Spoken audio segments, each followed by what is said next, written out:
গাড়ি থামাও তো। রাজেন্দ্র, কেন মনে হচ্ছে কেসটা প্রায় শেষ? ওকে ধরতে সময় নষ্ট করব কেন? আপনি পরিসংখ্যান জানেন না স্যার?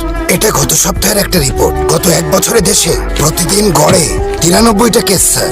রাজির মতো 4 জন মেয়ে এসব দেখলে ভয় লাগে স্যার। যদি কিছু মামলারও বিচার হতো, কতজন মেয়ের সাথে ন্যায় হতো স্যার? গ্রাম্য বিচারে কিছুই হয় না। যদি 4 জনের নামে মামলা করলে 1 জন বের হয়ে যায়, তাও অন্তত বাকি 3 জন সাজা পেত। এটাই আমাদের দেশের অবস্থা স্যার। একজন বড় লোকের ছেলে এমন কিছু করলে ওর আইনজীবীকে যে টাকা দেওয়া হবে তা আমাদের 1 বছরের বেতন। 10 দিনের মধ্যে বেরিয়ে দাঁত বের করে হাসবে। আমাদের ট্রান্সফার হবে, কোনো মন্ত্রীর বডিগার্ড হিসেবে পাঠানো হবে, এমনকি আপনার চাকরিও চলে যেতে পারে। এই ধরনের খবর টিভি মিডিয়ায় 2 দিন হয়তো খুব চলবে, তারপর কোনো নায়িকার বিয়ের খবরে সে খবর চাপা পড়ে যাবে। মেয়েটা সারা জীবন ভুগবে, আর জানোয়ারটা আবার কাউকে একটু বেশি বলেছি। ঠিকই বলেছো তুমি। তুমি একজন সাধারণ মানুষ, কিন্তু যদি ওকে ধরতে পারো, কি করবে বলো তো? যাতে কেউ ওর চেহারা দেখে চিনতে না পারে। এই ব্রিজের নিচে ঝুলিয়ে রাখবো স্যার।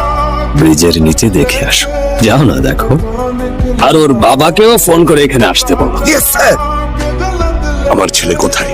ওর সাথে কথা বলতে চাই। তারপর ওকে জেলে বা রিমান্ডে নিতে পারো, যা খুশি করতে পারো। জানি না ওর সাথে কথা বলতে পারবেন কিনা। গফুর। জি স্যার। ওর চেহারাটা একটু দেখাও তো। এখানে সাইন করো বিজয়। ডক্টর, কিছু জানতে পারলেন? আর কিছু? আর সব তথ্য পোস্টমর্টমের পরেই দিতে পারবো। সরি স্যার, বুঝিনি আপনি আছেন। কি মনে হয় কে করেছে? জানি না স্যার। যে এটা করেছে আপনার ছেলে কি তুলসী পাতা ছিল? এই জন্যই। তোমাকে বাহবা দিতে হয়। এটা যে কেউ হতে পারে। আমজনতা হতে পারে, বা প্রেসের লোকও হতে পারে। মেয়েটার মা বা বাবা বা ভাইও হতে পারে স্যার। ওর ভাই পুলিশ অফিসারও হতে পারে। সেই পুলিশ অফিসার ভাইটি বিজয় কুমারও হতে পারে স্যার। আপনি